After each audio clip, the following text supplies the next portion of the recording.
Thank you, Hannes, and guten Tag. You can see 7 months into the role, my German's already fluent.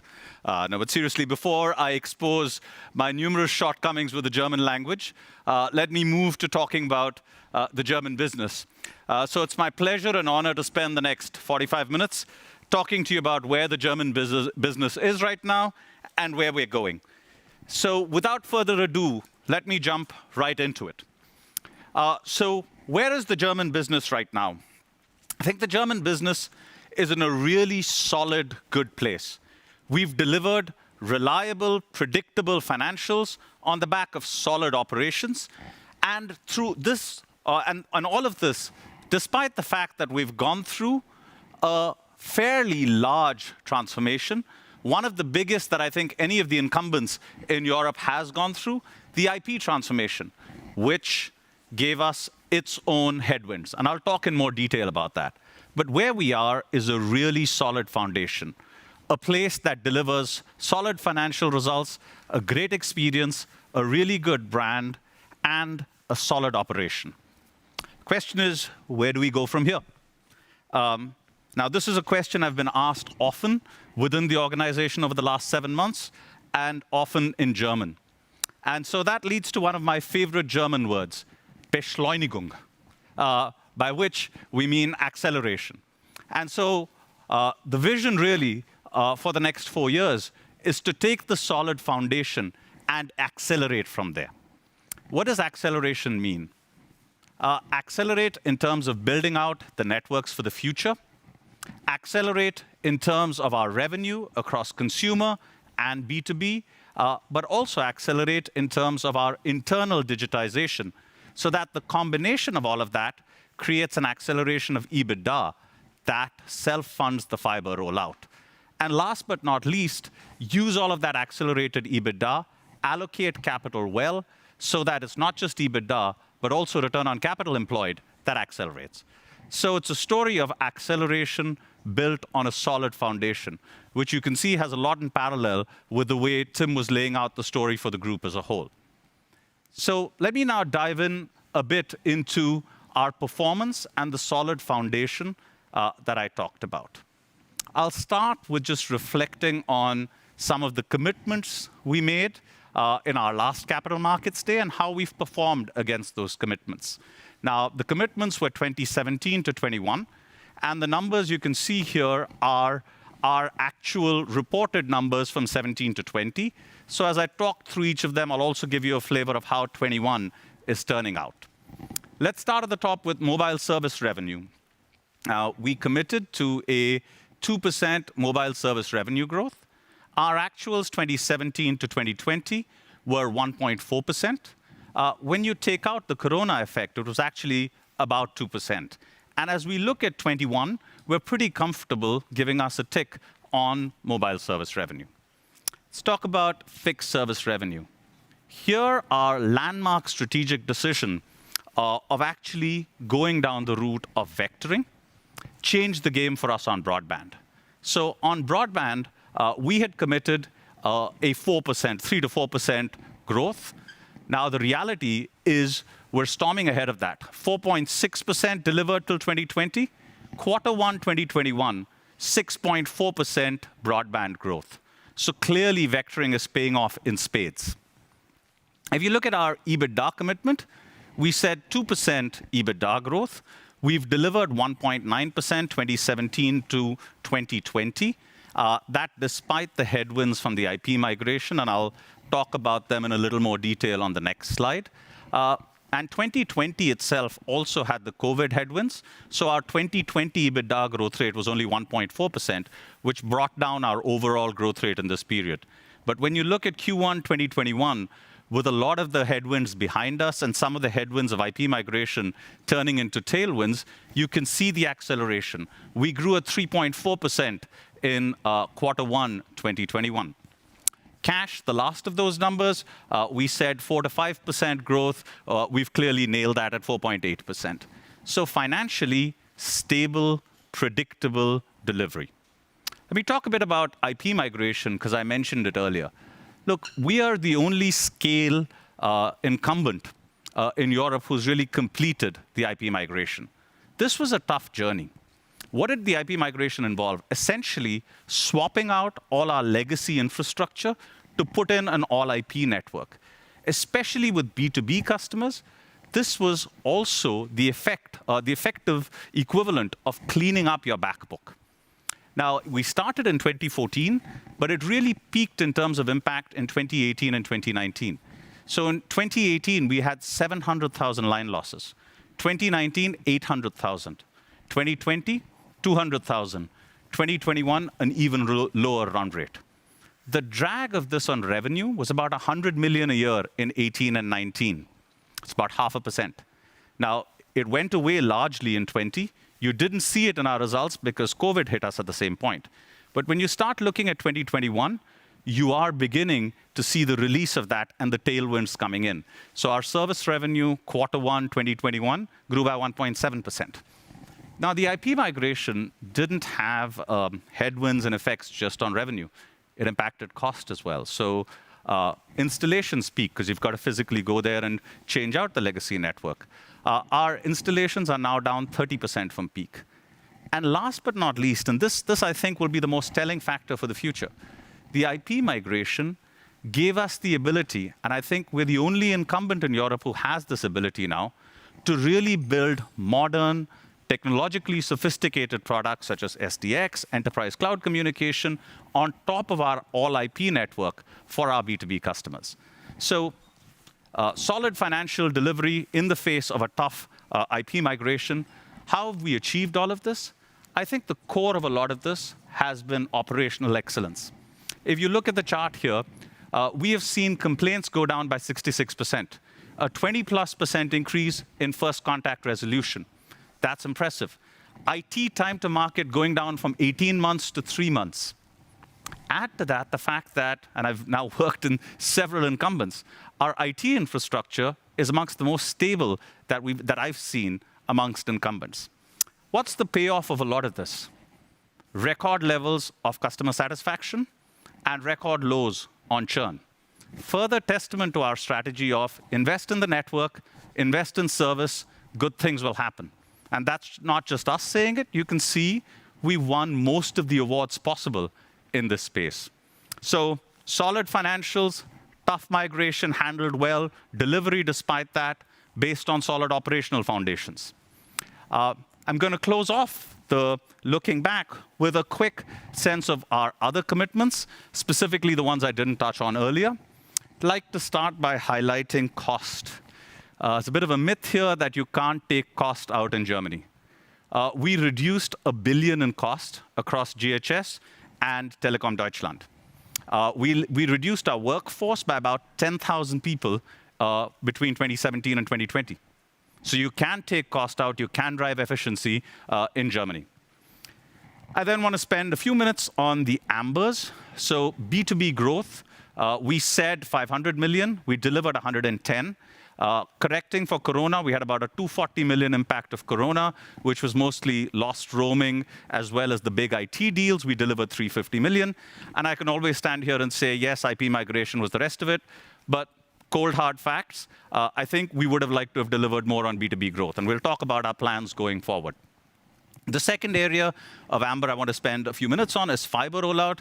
We said we would get to a run rate of 2 million homes per annum. Last year, we delivered 600,000. This year, upwards of 1.2 million. But in the last quarter of this year, we will be running at close to 500,000 homes per annum. 500,000 homes in the quarter, which is about 2 million homes per annum. So we'll get there.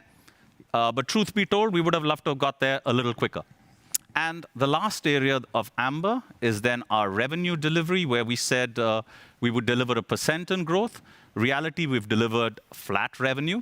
Now, some of that is because of Corona. Without Corona, it would have been 0.4%. But I think the more important piece, which is same point Tim made, when you look at service revenue, we actually delivered 0.7%. We chose to let go of some of the lower margin revenue, but still a near miss, so an amber rather than a green.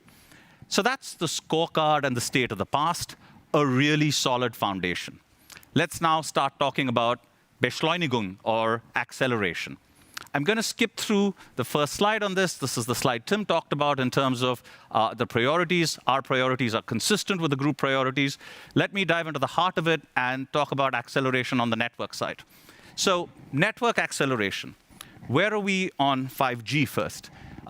As Tim said as well, we today have 80% coverage on 5G. Now, this blows my mind a bit. I've been in the industry a while. It's rare that you find a case where, with a new technology being introduced, one player has twice as much coverage than the next competitor. And the task going forward from an acceleration perspective is how do we now really get efficient about 5G deployment, and more importantly, how do we monetize it? Let's talk about the fixed line infrastructure. I think what was strategically brilliant was the choice to go down the route of vectoring. What has vectoring given us? Several things. We now cover 83% of the country with vectoring and super vectoring. Our choice of going broad and high speed versus narrow and gigabit really paid off over the corona crisis, because we could almost overnight allow the entire country to start moving to working from home. The other big advantage of vectoring is in the fiber rollout. Now, our last mile in Germany is shorter than anywhere else in Europe because of the depth of our vectoring coverage.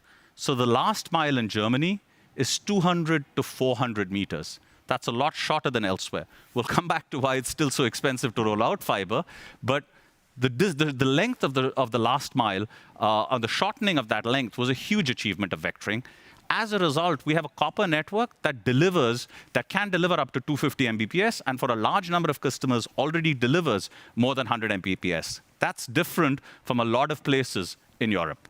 So how do we build on that foundation and accelerate? Let's start with fiber and how we accelerate. Now, I already talked about this at our Q4 earnings call, where we laid out our target of 10 million homes by 2024, with getting to, with our competitors, 100% fiberization of Germany by 2030.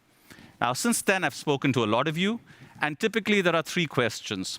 The first one, I think Andrew was kind of subtle in the way he phrased it, but how do you know 10 million homes is enough? Is there another Capex warning coming around the corner? The second one I've dealt with is, tell me more about your fiber strategy. How do you decide where to roll out? What's your strategy? And the third one typically is, how do the economics of fiber work? How does this contribute to monetization? So let me deal with them one by one. Let's start with, is 10 million homes the right number? We are convinced 10 million homes is the right number because we believe that's the number we need to get to above 60% infrastructure share. What drives that conviction? Three pieces. Firstly, the demand side. Now, I've seen fiber roll out in over 10 countries now. Consumer behavior remains quite clear. There are two principles. One, most consumers hate having to move infrastructure and change their in-house wiring and everything else, unless that's the only way they can get high speed. Second, most consumers upgrade the speed of their line one step at a time, at most 2 steps. So they go from 16 Mbps to 50, 50 to 100, 100 to 250, 250 to a gig. Why do they upgrade 1 or 2 steps at a time? Because each step normally comes with a 15% price premium. Now, you take those 2 principles, and all the data I've seen in Germany suggests that those 2 principles still hold. Now, you add a couple of facts to those principles. One, over 80% of Germany has vectoring available.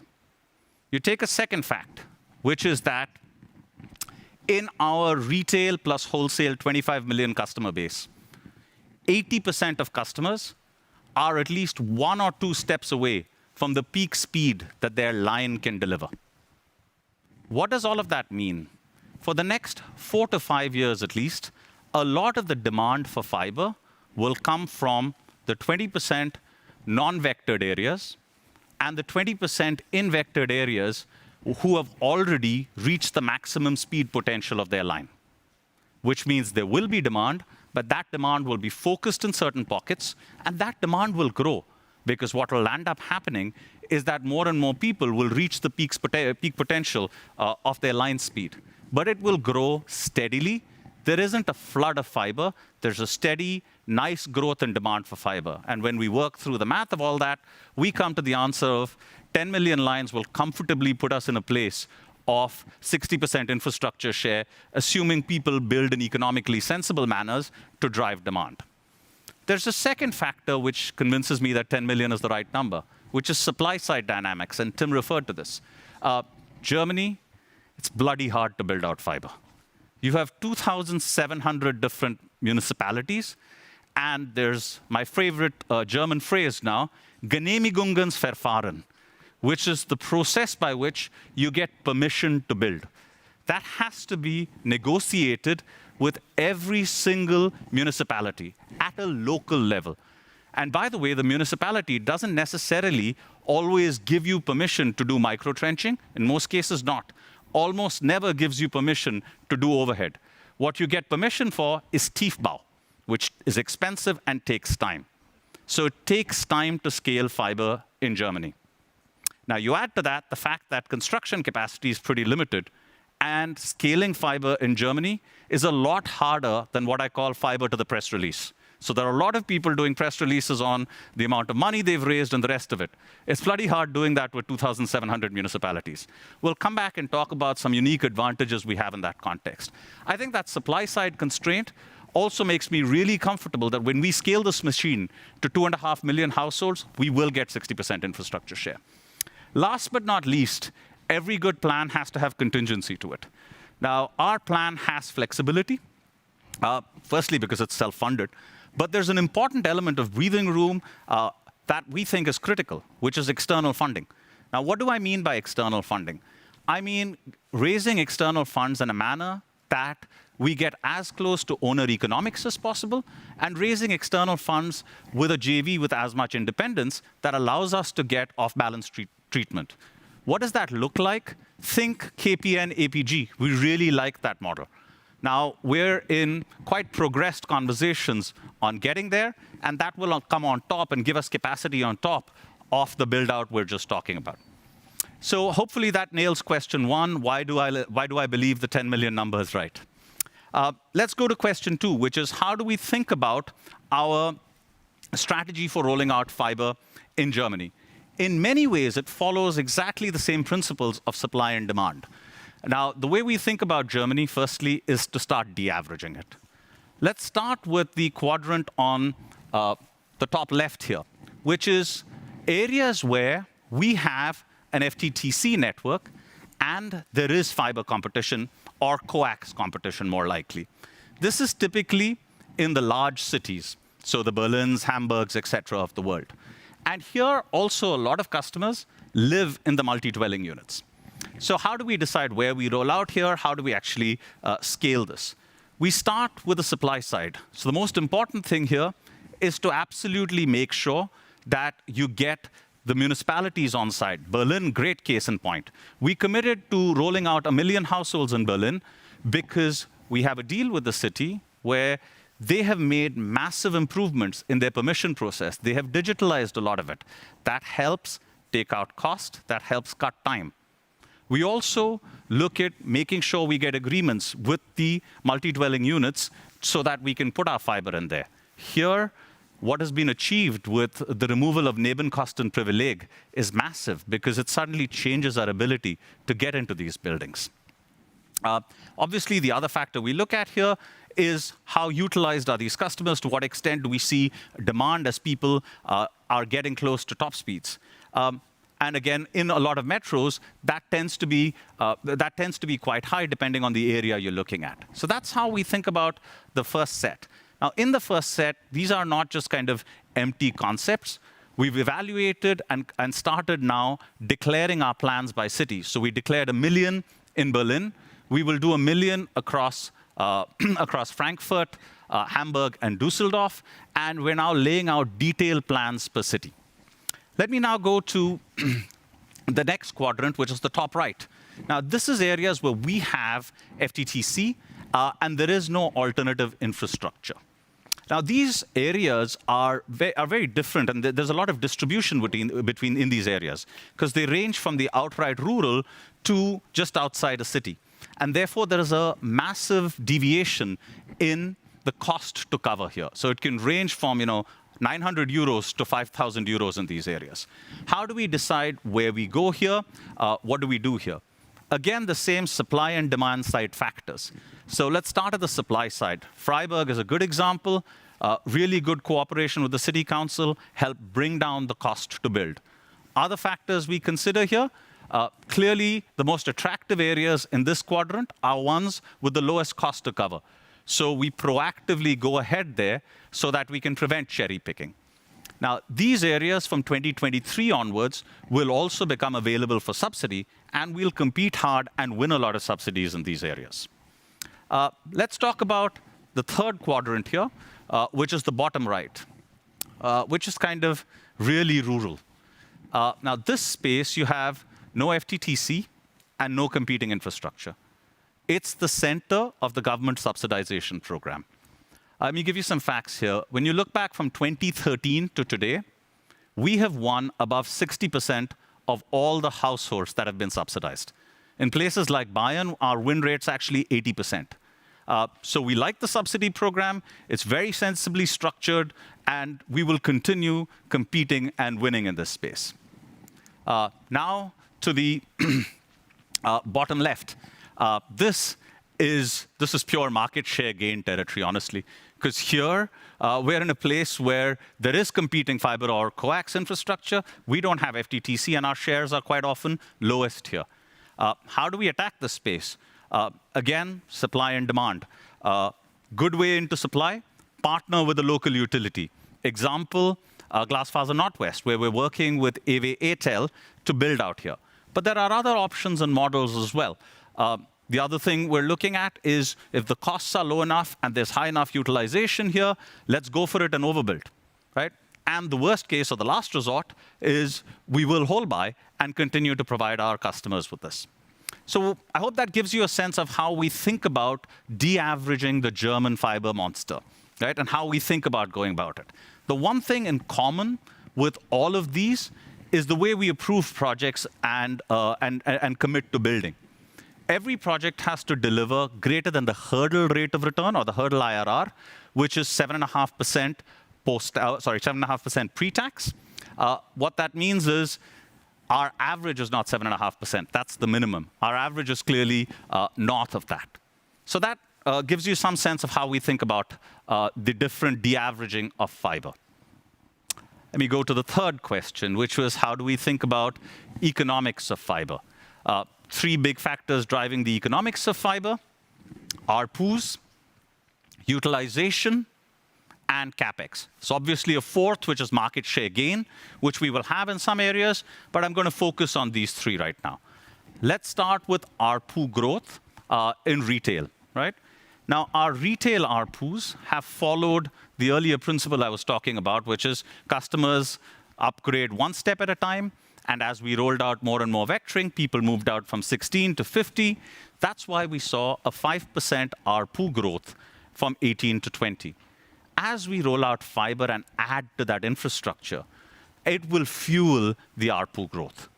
On the utilization side, we're sitting today at 51% net add share, which is well ahead of our fair share. We will certainly defend at least 40% net add share in retail. That combination on the retail side fuels the monetization of fiber. On the wholesale side, again, the same two factors. What gives us almost the bedrock of utilization is the long-term wholesale deals we have with our partners, 10-year deals. What drives ARPU is a really forward-looking framework from the BNetzA, which is structured around more for more. And I think Hannes talked about this in detail in the Q1 earnings call in terms of the trajectory and why in 21 and 22 we see a slowdown, and after 23 we see the growth. But the reality here is our new commitment tariffs have a price increase for 50 and 100 Mbps, but more importantly, a clear more for more growth path on fiber. So you pull that all together, the ARPU and the utilization levers across both wholesale and retail drive the revenue side of fiber. Equally importantly, driving down Capex efficiency. We are committed to reducing our Capex per home passed by 25%. Let me be clear by what I mean by that. That is Capex per home passed, like-for-like areas. Obviously, our overall Capex per home passed depends on our mix. So if we roll out more urban, we have lower Capex per home passed, more rural, higher Capex per home passed. But on like-for-like basis, we will take it down by 25%. Is that a pipe dream? Not really. Quarter 1, we are already running at about a 5 to 7% efficiency. So we're already beginning to really move the needle so that by the end of the period, we will definitely be at a place of 25% lower Capex per home passed. What drives this? 4 things drive this, right? Number 1, scale. So that allows us to standardize processes. That creates massive efficiency. Number 2, digitization. Claudia will talk tomorrow about how much we've reduced our time to plan.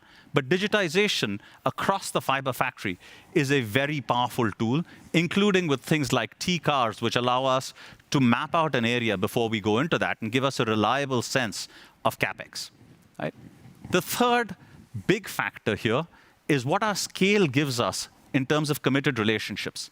So we talked earlier about construction capacity. We have 70% of our construction capacity for 2022 already signed and committed. We have a similar number even for 2023. Why do we have that? Because of scale, because of our willingness to do long-term deals and our willingness to do turnkey construction. Last but not least, my favorite topic again, Genehmigungen verfahren. Right? Now, the beast that getting approvals from in local municipalities is hard. But it's a lot easier when you have 13,000 people who are deeply regional, come from the area, are able to talk the dialect, can work with the local municipalities to actually get us micro-trenching, to get us the local permissions that we need. So that combination of things is why I'm confident about the economics of fiber and about the 25% Capex reduction. Moving on to the next piece of accelerating our infrastructure, which is 5G. Building on the and to drive monetization. Now, the head start that we have is not just in coverage, but also in total spectrum deployed, and importantly, especially with 5G, number of sites backhauled by fiber. We have a 75% connect rate of our sites to fiber. Now, how do we drive efficiency on top of this? Similar to the way we've actually been really efficient by using DSS as the way of rolling out our fiber, we're now retiring 3G, and we will use a lot of that spectrum for 5G. We're looking at small cell deployments to further increase the efficiency of our 5G. On the monetization side, I think the first couple of years of 5G will be monetizing using B2B.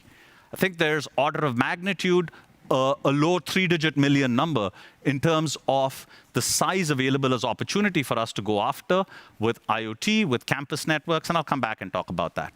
On the B2C side, most of the monetization will come from upgrading our customers to higher tariffs. And again, I'll talk about this more on the B2C side. So that was the heart of Network Beschleunigung. I'm going to now move on to talk about our B2C area and what drives acceleration within our consumer business. Let's start from where we are. Where are we today? A really strong consumer business that gets its strength from product leadership in each individual area. So we're clearly product leaders in mobile, fixed, and convergence. And we have a really powerful brand that pulls it all together. Where do we go from here? How do we build on top of this? I think the next part of this journey, very similar to Tim's articulation of being experience-led, where we think we can unlock growth from here in is from going from product leadership to really growth driven by loyalty and owning the household experience. What does that mean? What does that look and feel like? So starting off with how we create growth from our existing customer base. I've already talked about the fixed line side and the amount of upside left in monetizing our base. 25% of our retail customer base today is sitting on greater than 100 Mbps. There is a huge opportunity as the demand for speed goes up for us to monetize this. We will see 100 to 150% increase in the percentage of our customers who are on greater than 100 Mbps. And with 5 euros typically per upgrade, that is a lot of revenue. The second part of our upgrade story is in mobile, where we will see a 50 to 100% increase in the number of our customers on the largest tariffs. Now, how do we do this?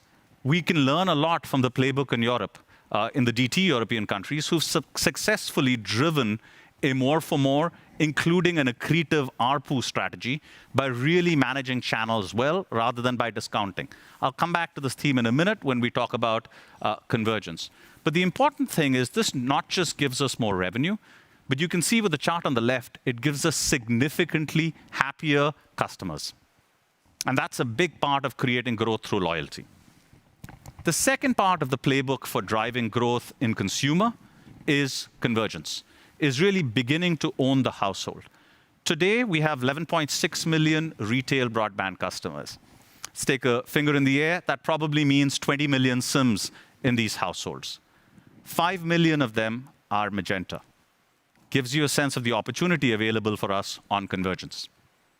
Again, taking a leaf out of the European playbook, we're at about 51% convergence in Europe. Now, how did we get there? Because 4 years ago, we were about 25, 26%. We got there through very, very disciplined execution. We didn't get there through discounting. What does disciplined execution mean? It means every time you walk into a store, every time you make a phone call, every time you use the app, and I know you're an existing broadband customer, a combination of channel incentives, data in the ecosystem, my CRM, allows me to speak to you about the benefits of getting onto a convergent package. That in the heart of it is what unlocks all of the good stuff in convergence, the 50% churn reduction, the higher ARPUs, as well as the higher customer satisfaction.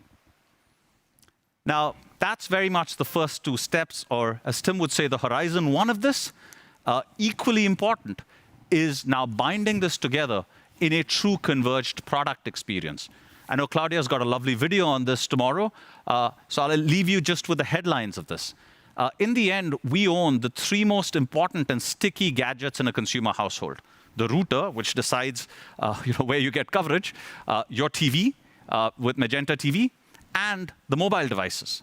Now, our vision here is to pull them together in a seamless experience so that you get a genuinely converged product feel. So that gives you some sense of what underlies the B2C growth story, or the B2C acceleration from product leadership to loyalty and household experience-driven growth. I'm going to move on next to B2B. Now, B2B is interesting, right? Because B2B is, I'm sure a lot of you see it as the graveyard for incumbents on growth. Now, fact one, our B2B business has grown. 0.7%, but it has grown in the last 3 to 4 years, which is more than you can say for most.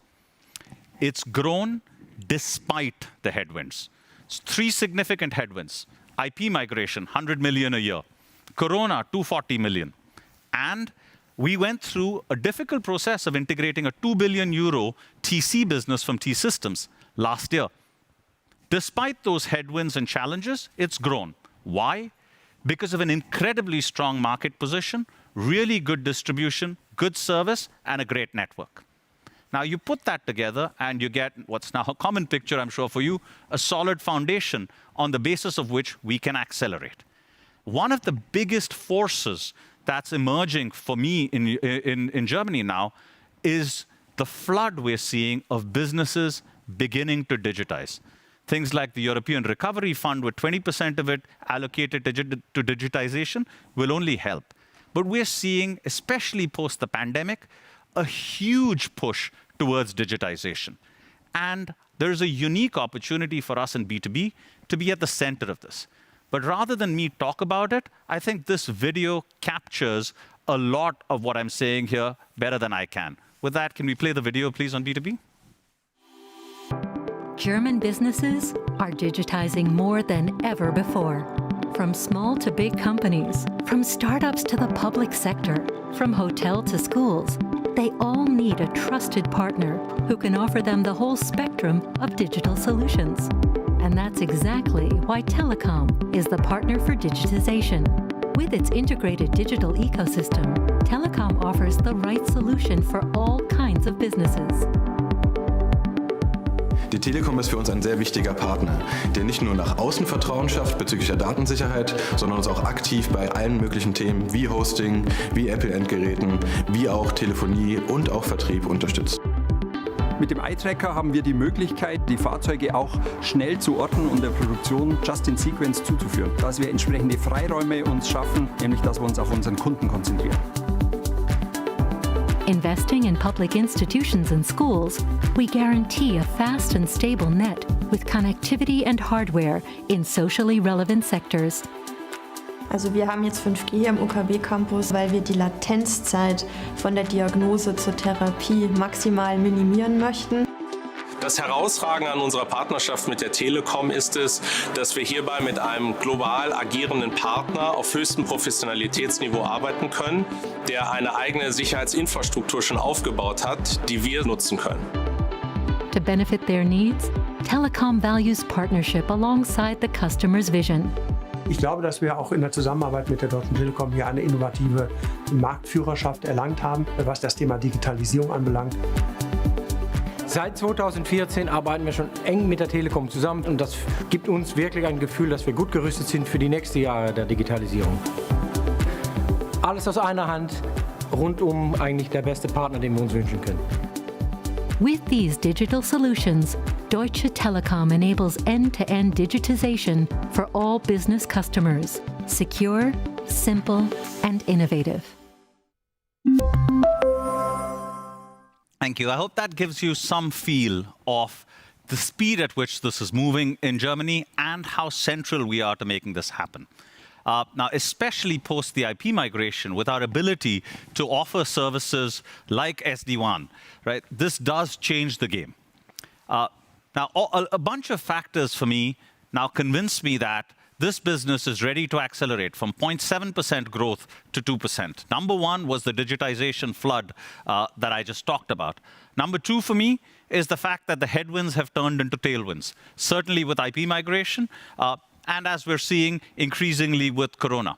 And last but not least, our go-to-market is really powerful now because we're able to take all the telecom services together and offer our customers integrated services from one hand.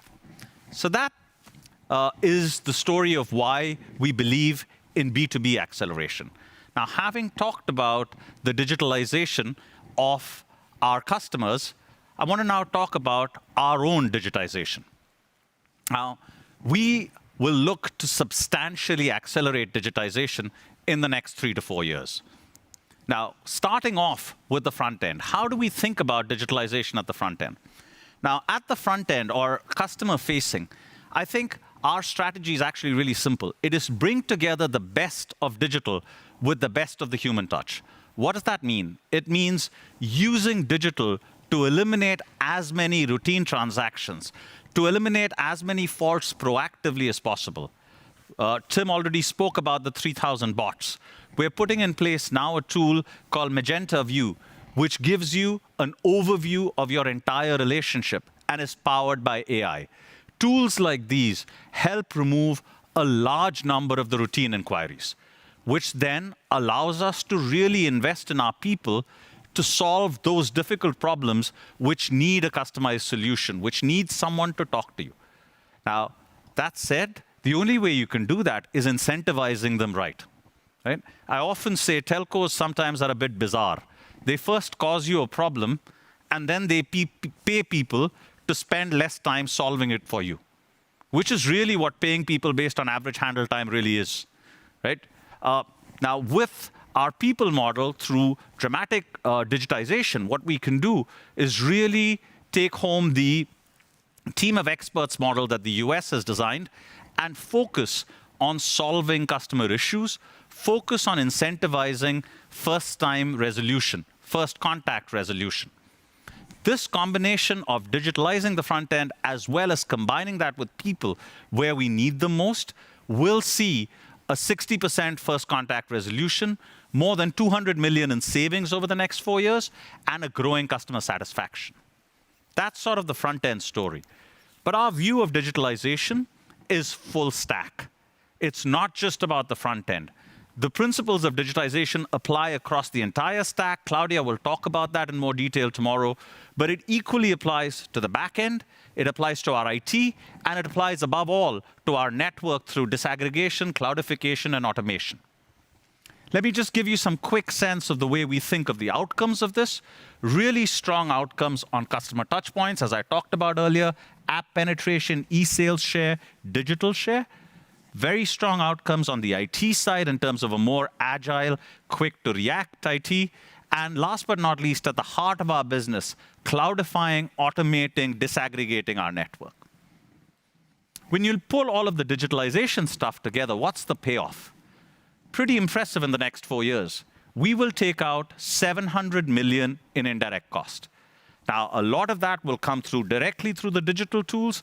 Some of it will be the knock-on effect of the nature of the organization we will have, a slimmer, smaller organization, but also some real big knock-on indirect cost effects. We will give up about 300,000 square meters of real estate, 50% reduction in real estate because of this whole process. So that's then, we've now covered off the acceleration of the infrastructure build, how we fund that through accelerating revenue on B2B and B2C, and through accelerating digitization. Last but not least is a subject quite close to my heart, which is the place we occupy in German society. We are proud today of being an integral element of the German social fabric. Nothing shows this more than the way we reacted to the corona crisis. Things like 10,000 smartphones being given to old age homes. Things like specific packages for our B2B and SMB customers to enable them to move quickly to home working. This lies at the center of what Deutsche Telekom Germany is. We believe we play a central role in society, and we don't see that as an obligation. We see that as a privilege and something quite special to be. Just as in all the other areas, we're committing to accelerate this as well. How do we do that? Deep involvement in digital education and literacy. 7,000 schools to be covered through FTTH and digitized. Real commitment to the environment. We're already a 100% user of renewable energy, and again, Claudia will talk in more detail about this, but we plan to push further on energy efficiency. And even the way we build networks with the community, for the community, not for ourselves. That combination of things we think is an integral part of who we are, a responsible employer, a responsible corporate citizen in Germany. That sort of covers all of the 5 big areas of acceleration. I'll move on now to the outcome of all of this. Right? The combination of driving B2C growth from loyalty and households to being the chosen partner for the rising wave of digitization in B2B, to driving digitization within our own company, and having built a solid foundation which gives us tailwinds now, enables us to accelerate EBITDA growth from the 1.9% you saw to the 2.5% to 3%. When you put together this accelerated EBITDA growth with real discipline around capital allocation and asset management, some examples. As a result of IP migration, next year we will switch off our SDH platform. That will give us 50 million savings in indirect costs. We are now retiring our 3G network. Mobile network, we have 6,000 sites that we will share in white spots across us and Telefonica and Vodafone. That plus all the Capex efficiencies I've already talked about will result in, as Tim said earlier, a 50% growth in our return on capital employed. So you have a business here which is growing, creating great terminal value with 10 million homes of fiber by 2024, and still creating value each step along the way, not just with ROCE greater than WACC, but with a ROCE that is growing. And that truly is what acceleration means. Sum this up in terms of our midterm ambition. I think this is a repetition of a lot of the stuff we said. I'll highlight the 500 million higher cash Capex. That was exactly what we guided at the Q4 earnings call. 2.5% to 3% EBITDA growth, which I've talked about, and 10 million FTTH homes passed, 97% 5G coverage, 700 million indirect cost removal. So all in all, a comprehensive Beschleunigung for the German business. Now, as we talk about acceleration and everything that happens with it, none of this is possible without really charging the motor of this company. 60,000 people who come to work every day at Telekom Deutschland need a purpose. They need a reason to accelerate. And that reason and that purpose is Kunden zu Fans machen, turning our customers into fans. That's the reason why we accelerate. Now, what that means is not just a slogan. It's about us really putting our frontline first, the people who are out there serving our customers through all of the pandemic, the people who are out there day and night actually delivering for our customers, because we believe only by putting our frontline first can we put our customers first, and only by doing this can we make the transition not just to acceleration, but from a solid, well-delivering incumbent to an accelerating unincumbent. And nothing captures this spirit more than the film I'm about to show you. Thank you. The film, please. Our mission is to turn customers into fans. To make this become reality, we are focusing our energy on the customer and shifting the company's center of gravity